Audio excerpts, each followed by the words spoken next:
Graceffo, and we are here in the city of my birth. We're in Manhattan. That's New York City. The city never sleeps. Manhattan, New York. The city's so nice they named it twice. And I'm here with Sambo Steve. Now, Sambo Steve is a grandmaster. Nah. He's really good at Sambo. I'm just a guy who knows some stuff. But tonight he's teaching me catch wrestling because it's part of my dissertation research for my PhD on wrestling. Look up. Look up. This isn't where it stops. I go back to my turtle over here. Still keeping this control.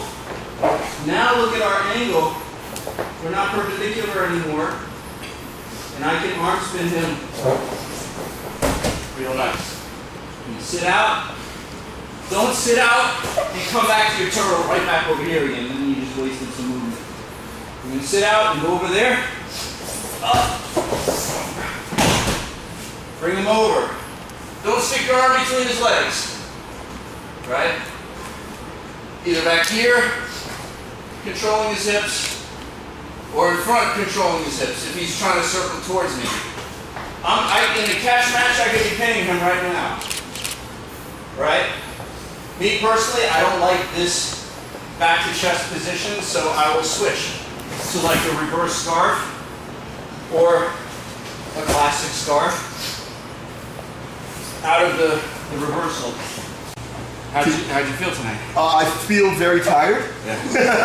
We did how many rounds tonight? About 6? 8? I don't know. We've been going for an hour and a half. 5-minute rotations. 5-minute rounds for an hour and a half. So however many rounds. You do the math. Yeah, you do the math. We're too tired. No, it felt really good. The thing is, in China, you know, I do Chinese wrestling, which is only throwing, and I do Sanda, which is punching and throwing. Yeah. You know, and so we don't really have any ground fighting. All I know ground fight I learned in the 1 year that, you know, when I fought MMA, and that's it. That's all I know. So, like when you and me were wrestling, or any of these guys, maybe I could get on top. Like that's about it. All I know to do. I can't really.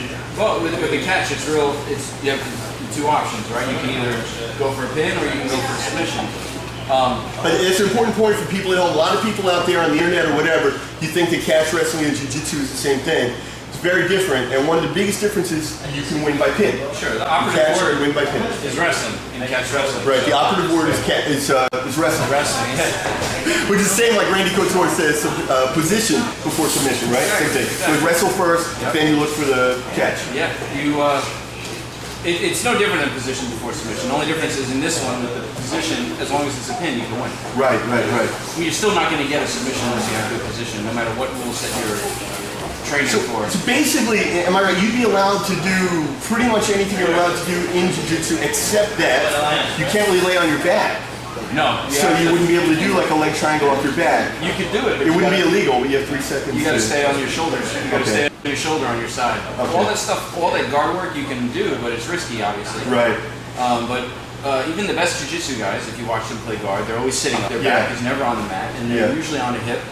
So the best jiu-jitsu guys are never flat on their back. Right. I mean, I don't know a fighting system that really wants you to be flat on your back. Right. Only difference is here you can lose. Right. Okay, Steve brought up a really good point just then. It's something I want to talk about at home.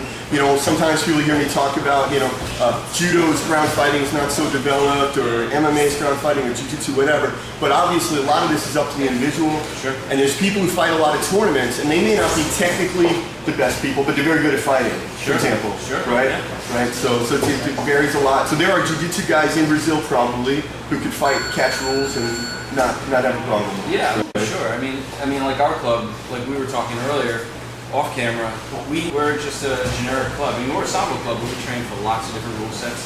So all our guys are used to competing under different kind of scenarios. Right. But some clubs are very strict about a particular rule set, and those are the guys that would have a hard time. Right. Going into catch or Sambo, or a Sambo guy. I've seen lots of hardcore sports Sambo guys lose in jiu-jitsu matches. Right. You know, so it's really about getting comfortable with adapting to whatever environment you happen to be in the moment. So I think training for multiple rule sets makes you the best. Well, also, I mean, nowadays you have to, because otherwise you're not going to get to compete very often, right? There's how many Sambo tournaments in the whole United States. Yeah, I mean, there's not too many. But if you do everything, submission, wrestling, grappling, right? It opens it up. With my good buddy Eddie Goldman, go ahead, introduce yourself, sir. My name is Eddie Goldman, host and producer of No Holds Barred. Nobody believes how old I am, so I'm not going to tell you. The new moniker, in addition to those, is the voice of catch wrestling. very proud to have that as catch wrestling is being revived all around the world. And I'm Antonio Graceffo, the Brooklyn Bunk, and you are listening to No Holds Barred. Oh, no. I'm sorry, it's my show, Eddie. Usually I'm doing promos for Eddie.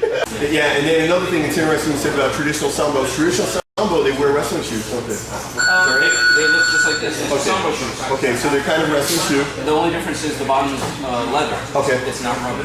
Okay. Pretty much everything else is the same. Okay. And a gi, something like a gi. Yeah, a kurtka. And it's a jacket, it's a gi top, and they wear shorts. Okay. Like singlet shorts or bad boy style shorts. Right. The good thing about these shoes is you can do, unlike with wrestling shoes, with these shoes you can approximate a bare foot. Right. You can slide. You can slide like a can with your foot. And you still get the ankle protection, so they're nice. And you can protect your toes. I gotta say, when I went from MMA to learning wrestling in China, when I started wrestling with the shoes on, I was happy. Yeah. I didn't have any more injuries. Toes, ankles, everywhere protected. Yeah, and then your club, I came in the first night, you want me to wear shoes? He said, shoes on, shoes off, I don't care. Yeah, whatever you want. That's awesome. That's how we roll. Sambo jacket, judo jacket, jiu-jitsu jacket, no jacket.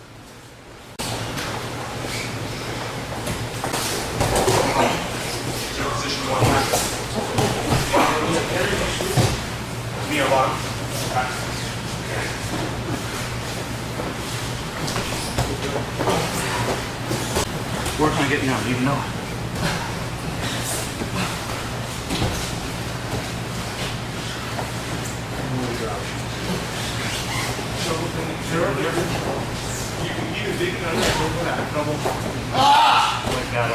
When I wrestled with Sambo Steve because I had no technique, the only reason I survived as long as I do, strength and blind terror.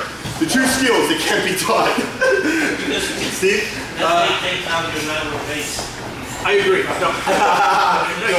When you were on top of me, I didn't feel like you were trying to turn me over. Right. So I was comfortable just hanging out there. Let's see. Waiting for you.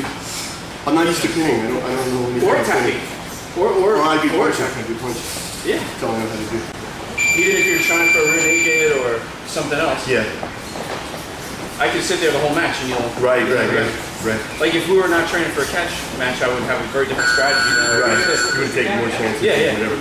But because I know if I get pinned, I'm in trouble. I'm just playing conservative right there and hanging out. Now, if I stayed on top, if I boot rode, for example, for the full term, It'll be a draw. We can it'll be a draw.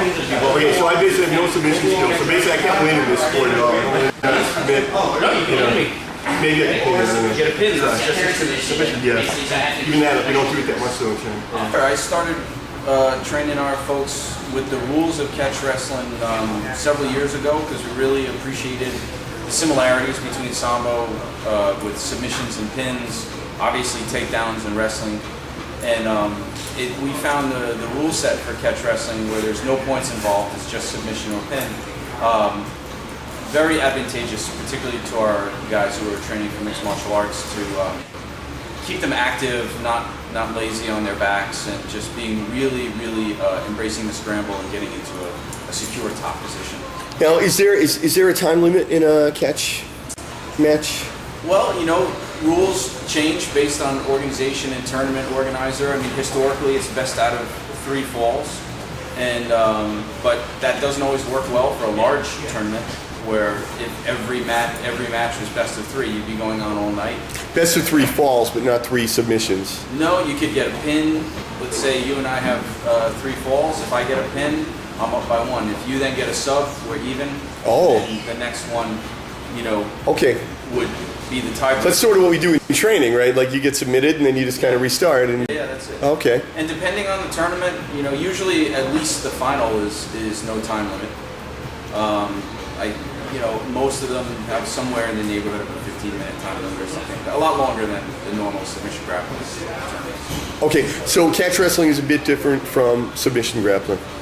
Yeah, especially in submission grappling, I guess we can say is a general term, but there's lots of rule sets that involve submission grappling, and but most of them involve points in some regard.